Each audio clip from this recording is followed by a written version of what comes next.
दिसतोय ना चमचमीत? एकदा या पद्धतीने नक्की ट्राय करून बघा फ्राईड राईस। नमस्कार, मी गीता, किचन क्वीन गीता या मराठी यूट्यूब चॅनलवर आपणा सर्वांचं खूप खूप स्वागत आहे। आजची आपली चमचमीत रेसिपीला आपण सुरुवात करूया। आज बनवणार आहोत आपण फ्राईड राईस आणि त्यासाठी लागणारे साहित्य जे आहे इथे घेतले आहेत मी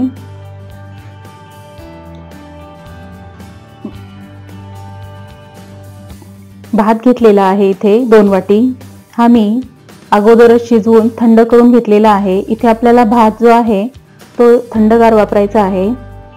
बारीक हिरव्या मिरच्या घेतलेल्या आहेत चिरून। फ्राईड राईस मसाला घेतलेला आहे 1 चमचा भरून। टोमॅटो सॉस घेतलेला आहे 1 चमचा।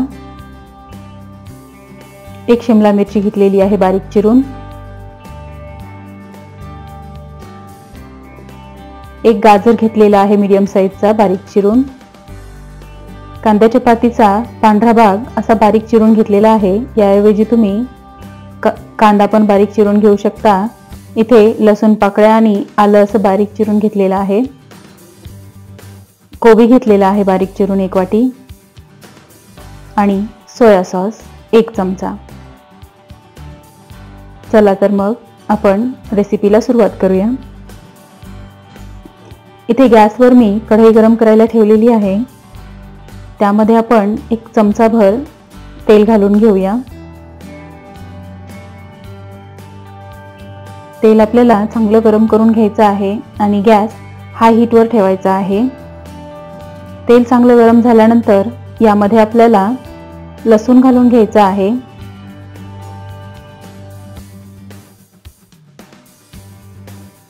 लसूण आपल्याला परतून झाल्यानंतर आलं घालून घेऊया आणि आलं पण आपण चांगलं परतून घेऊया।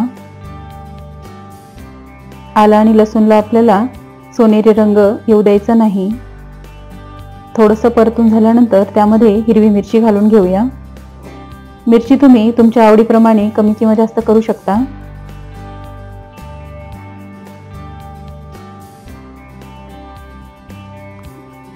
कांदा घालून घेऊया आणि तो पण चांगला परतून घ्यायचा आहे। लहान मुलांसाठी जर तुम्ही हे बनवत असाल तर हिरवी मिरची स्किप करू शकता तुम्ही। आता आपण भाज्या घालून घेऊया। गाजर, भाज्या पण तुम्ही तुमच्या आवडीप्रमाणे कमी किंवा जास्त करू शकता। कोबी घालून घ्यायचा आहे आणि शिमला मिरची। भाज्या घालून चांगलं 2 मिनिट आपल्याला यांना परतून घ्यायचं आहे, म्हणजे त्यांचा कच्चा वास जाईल। यानंतर आता आपण यामध्ये सॉस घालून घेऊया, टोमॅटो सॉस आणि फ्राईड राईस मसाला पण घालून घ्यायचा आहे।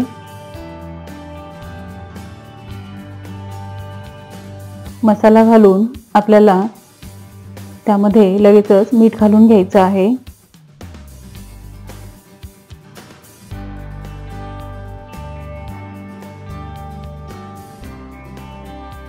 मीठ घालून झाल्यानंतर हे जिन्नस आपल्याला व्यवस्थित मिक्स करून घ्यायचे आहेत आणि चांगले परतून घ्यायचे आहेत हाय हीटवर।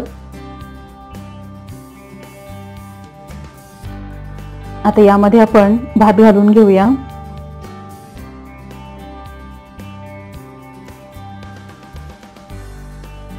भात घालून घेतल्यानंतर चांगलं परतून घ्यायचं आहे।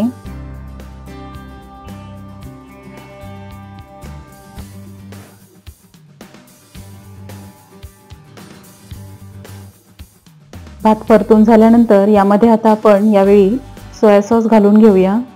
लक्षात ठेवा, सोया सॉस आपल्याला भात घातल्यानंतरच घालायचा आहे, म्हणजे त्याची चव चांगली येते। आणि सॉस घालून आपल्याला व्यवस्थित परतून घ्यायचं आहे। आता यावेळी आपण यामध्ये कोथिंबीर घालून घेऊया। याऐवजी तुम्ही कांद्याची पात पण वापरू शकता। चांगलं परतून घ्यायचं आहे। इथे आता आपला फ्राईड राईस खाण्यासाठी तयार आहे। एकदा या पद्धतीने तुम्ही करून बघा, तुम्हाला नक्कीच आवडेल। तुम्हाला जर माझ्या रेसिपीज आवडत असतील तर चॅनेलला लाईक, शेअर आणि सबस्क्राईब करायला विसरू नका। चला तर मग आपण फ्राईड राईस सर्व करून घेऊया। तयार आहे आपला चमचमीत असा फ्राईड राईस।